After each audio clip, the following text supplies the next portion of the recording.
Hope you're well. My name is Jim Carroll. Welcome to Banter at the Edge. I was calling it Banter on the Edge for a while, but I thought it would be kind of rude of me to be putting a banter event on top of a U2 guitarist who's got less hair than myself. Welcome back tonight. We were joined by an amazing woman. Her name is Sinéad O'Sullivan. Silicon Republic were previewing this event, and the headline they used was very good. It was basically why an aerospace engineer and economist created a climate opera. I'd like to add that as well. This is someone who's worked with NASA. She's worked at MIT. She's worked at Morgan Stanley Bank. It's all very interesting. But the thing that caught me when I started doing my research into this was that Sinead is in the top 1% of Taylor Swift fans worldwide. So I was thinking to myself, maybe we do this banter basically about with Sinead talking about Tay-Tay's folklore album and also what she thinks of the whole kind of cottagecore Orange Jumper. But no, I think we'll start with something else instead completely, Sinead. Welcome along to Banter at the Edge. It's great to have you here. There's one of the projects you're involved in at the moment around creativity, and there's a quote you have basically where you're talking about like why are some people, nations and organizations more creative than others. Let's kind of talk a little bit about that. But can you first of all explain to me like the U-turn or the left turn or the kind of the right turn you took to end up kind of like talking about creativity from working with NASA and working as well in economics as well? Yeah, I mean it's interesting the question because you assume that there is a path and it's linear. So the question itself assumes that I've changed off my supposed path. But yeah, a couple of years ago, I guess, I started to think quite seriously about algorithms and specifically content and creativity. And it wasn't until I was trying to actually recreate some of these algorithms around content that I realized that it's nearly impossible to algorithmically create some of the best content that's out there. So you hear a lot like, oh, AI is going to take over the world, it's going to kill all the jobs. Now, I do think AI is clearly having a massive impact on the world. But when I started to think about creativity and art, music, the written word, the spoken word, as we've heard this evening, it just became very clear that AI isn't going to do anything more than replicate what's already out there. And so for me, that was kind of interesting and got me thinking about what else, what is the process of creativity?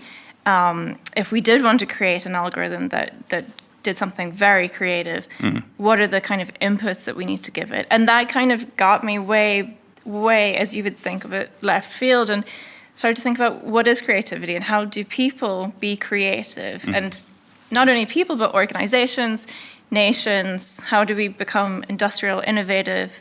And it kind of just got me into this massive rabbit hole. I can imagine as well that when you started talking to kind of like being what we term as creative people, the people who kind of create the books, who create the music. And let's stick with music for a while. When you talk to kind of a producer or someone like, say, Taylor Swift, for example, and you ask him or her to kind of break it down, because you've talked there, Sinead, about building blocks. And I know from your work at NASA that you know how to kind of you're a modeling expert. You know how to model hundreds of millions of possible scenarios and possible decisions. We're in a studio. We have a songwriter, we have a hook singer, we have 100 engineers, we have 6 million managers, we have 8 billion lawyers, because lawyers get everywhere. So, when you start talking to these creative people about breaking it down, do they look at you kind of like me as if you what's this woman from Armagh on about? Well, most people don't know where Armagh is. So that's oh the my first God! I know. You mean the Orchard County doesn't travel that far? Look, it's surprising, but the first thing is I'm from Northern Ireland, and okay, wait, where's that? No, it's like a couple of times I've started with, and recently I've been able to interview these really amazing people, and you kind of start with, so I worked at NASA and I'm doing this thing, and I guess the technical thing that I'm trying to do is use kind of the complexity and chaos theory that I used at NASA to think about creativity, which are extremely complex environments. And so they're kind of looking at you and saying, right, okay, why? Why are we having this conversation? And then you start to break it down a little bit and, you say, okay, well, I'm just trying to figure out more about your creative process because I'd love to start being able to map it and understand it, model it. And most of the feedback I've had from people is like, I've never thought about it before. There isn't a T-shirt I wear. There isn't a thing I have for breakfast. Some days you have good vibes. Some days you have bad vibes. And it's really like, okay, talk to me about the good days or the bad days. Where were you when you produced this song? Because it's like one of the most famous songs of the last 3 years. Oh, well, there was this one thing that happened that was kind of interesting. You say, okay, that's like, talk to me a little bit about that. I mean, what I'm trying to do is figure out what are the kind of factors that I could model into, or anybody could model into, being able to understand why one song becomes a #1 hit by this one producer on this one day by this one artist, and then the next day it doesn't. The next piece just doesn't. And they could be quite similar.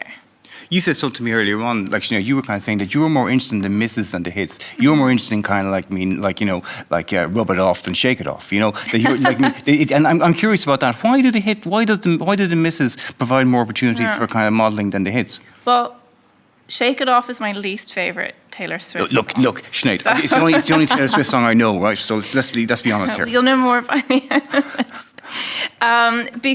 So the very reason is that nothing that we do is linear. Okay, so like what an aerospace engineer does is actually not linear. We model it to be, you start with your aerospace engineering degree and then you do a few things and you end up at NASA, and it's a very straight path. My path certainly wasn't like that. And the same is true of creativity and most things that we do. Innovation is a very messy, complex process.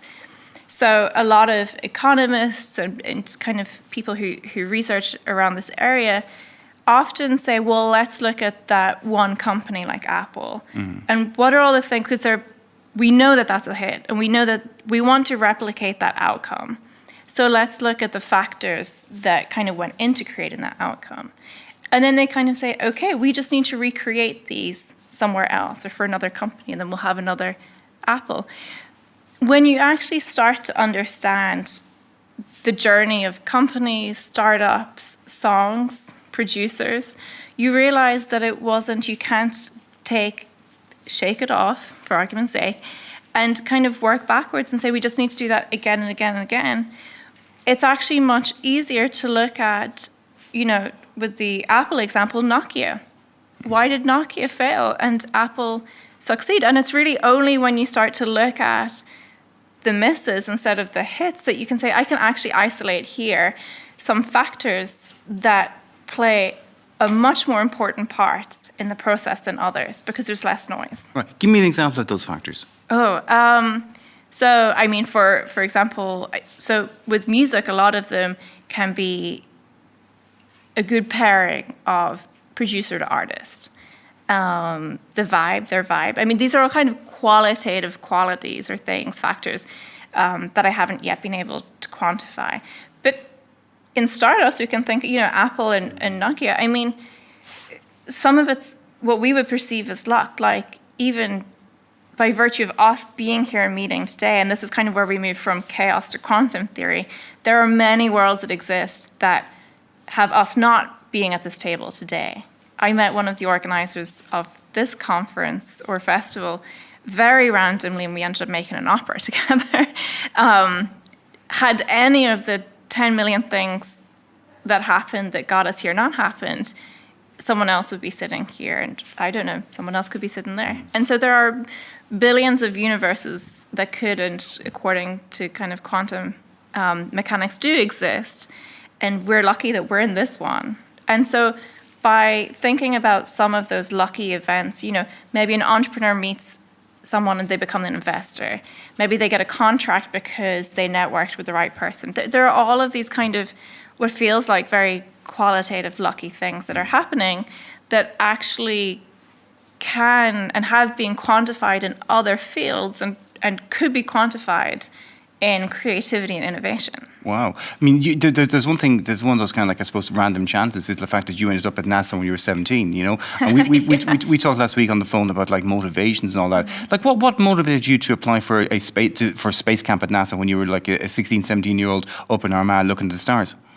I mean, I just wanted to go. I think when you're young, you want to do everything. For me, I really wanted to go to be an astronaut. I loved space. At that age, I loved a lot of things. I was talking earlier, I loved penguins, Antarctica.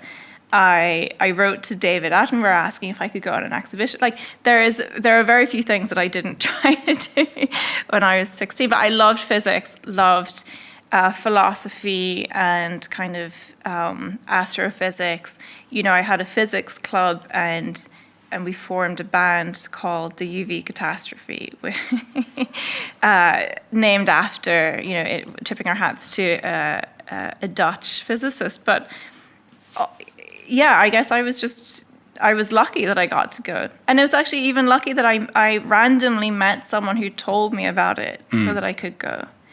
So when I think back now of all the kind of seemingly random things that happened, and it was very chaotic and complex world that we live in, you know, it's mappable, it's quantifiable. I mean, like, I want to come back to NASA in a second, but there's something else. I mean, in terms of that kind of like, you know, those random things, you know, I'm curious about one aspect of your CV, which was working on like underwater robotics and minesweeping. I mean, the minesweeping thing kind of jumped out at me. I mean, tell me what you found out about mines and where they were buried and where they were left after the Cold War. It's funny because I could never figure out how to play Minesweeper on the Microsoft 95.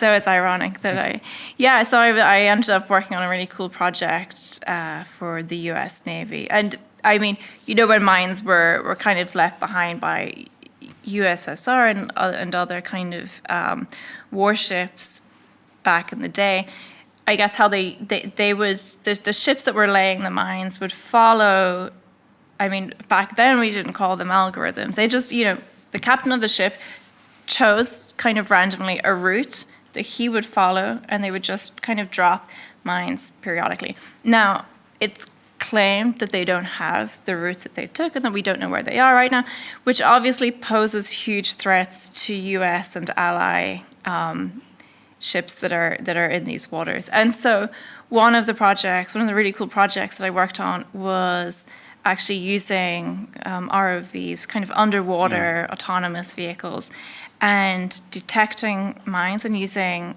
AI and kind of algorithms to predict the journey that the layer took, and so that we could actually mark some areas as potentially very high probability of being laid with mines.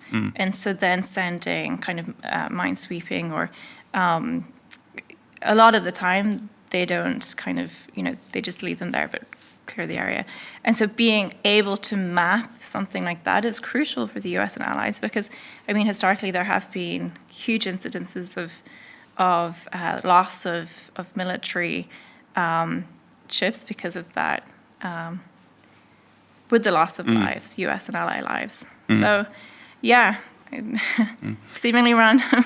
Well, no, but it also kind of lends into a bigger picture, as did your second tenure of kind of like NASA, when you worked on kind of like what you described as hundreds of millions of possible models for kind of like, for human flight ship, for human flight, human space flight. You know, like the one thing I'm kind of curious about, like, Sinead, in terms of that, right? When it comes down to, I suppose, like mapping what goes on in a kind of manned space flight for something like NASA, you said, like I said, about hundreds of millions of possible kind of like, decisions and possible kind of like outcomes and missions, you know, like what was in that? I mean, like, is it everything you can think of? And does it come a point when you kind of realize, hang on a second, we left something out?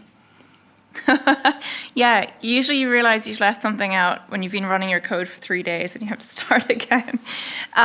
This is kind of what we call a combinatorial problem for complex problems, where, you know, the human mind, so traditionally we had engineers, I mean, we still do, but we had engineers project managed missions like these. And intuitively, they would know things. And it kind of relates to creativity a little bit like that. Intuitively, the engineer knows we should have this configuration of launch vehicle with this configuration of propellant. And my gut's telling me that this is the trajectory that we should take. Now we're going to have about 5 astronauts, and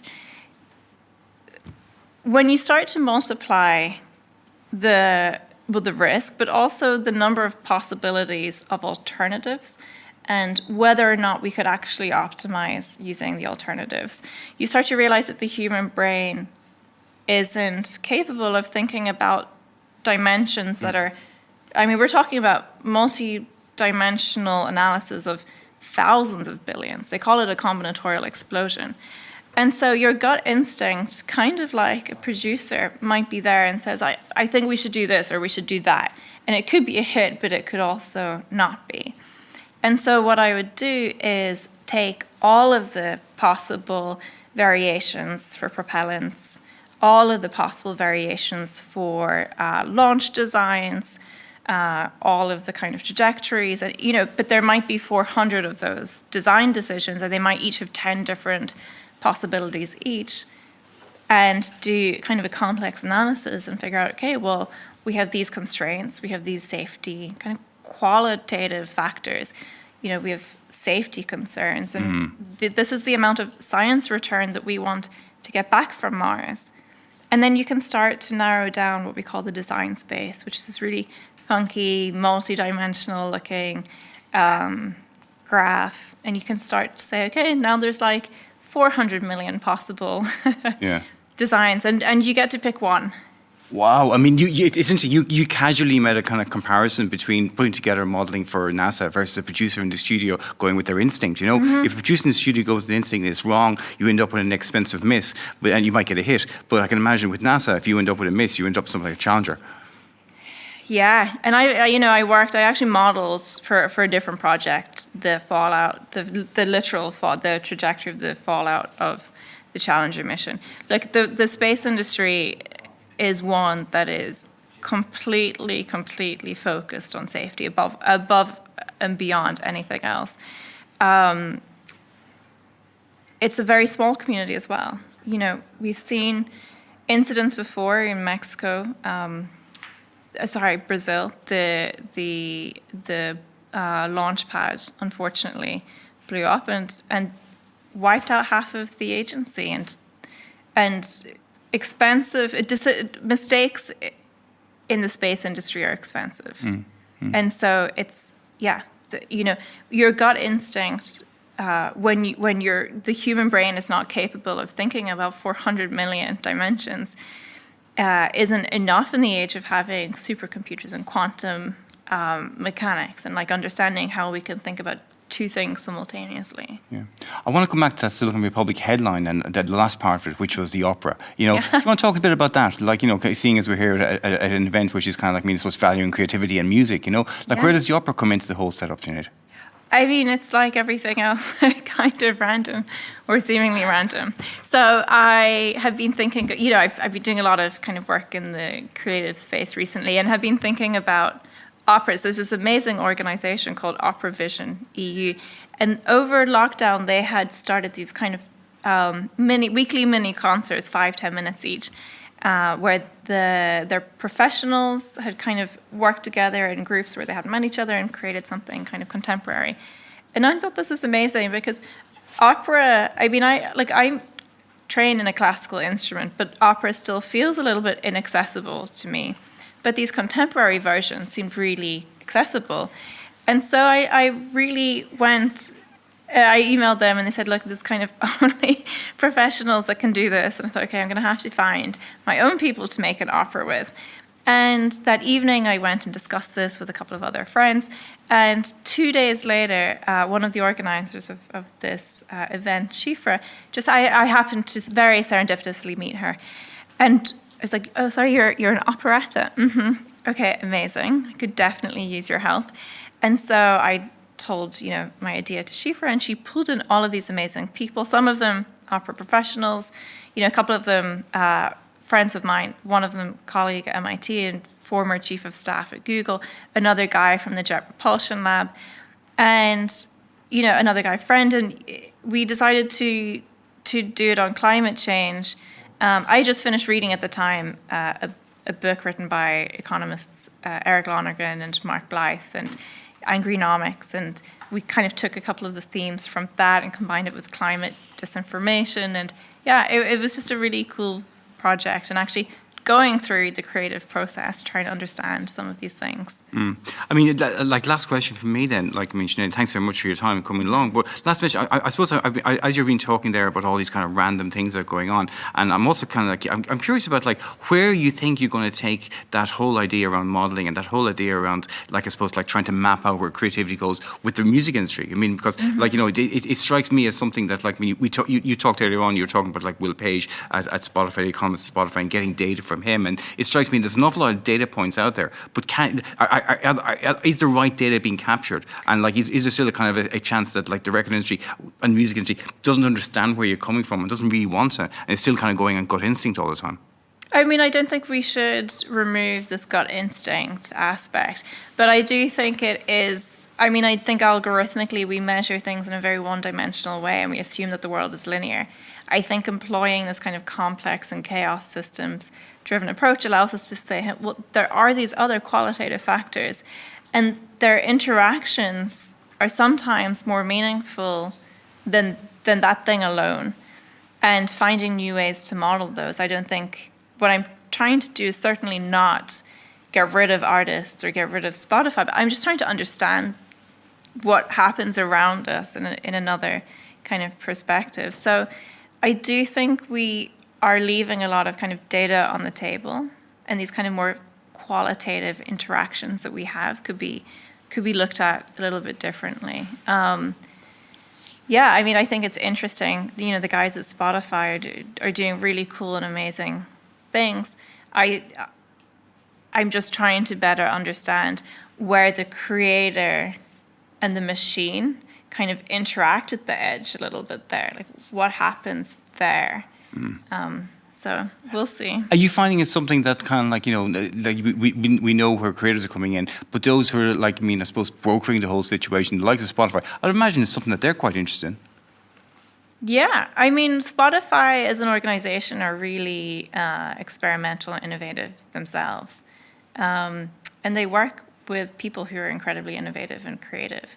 I mean, I certainly think we can learn a lot from looking at, so if we think about industrial policy and innovation, I mean, Stephen, you know, has just been talking about this, but it's very difficult to learn anything about innovation by looking at innovation because it takes a really long time.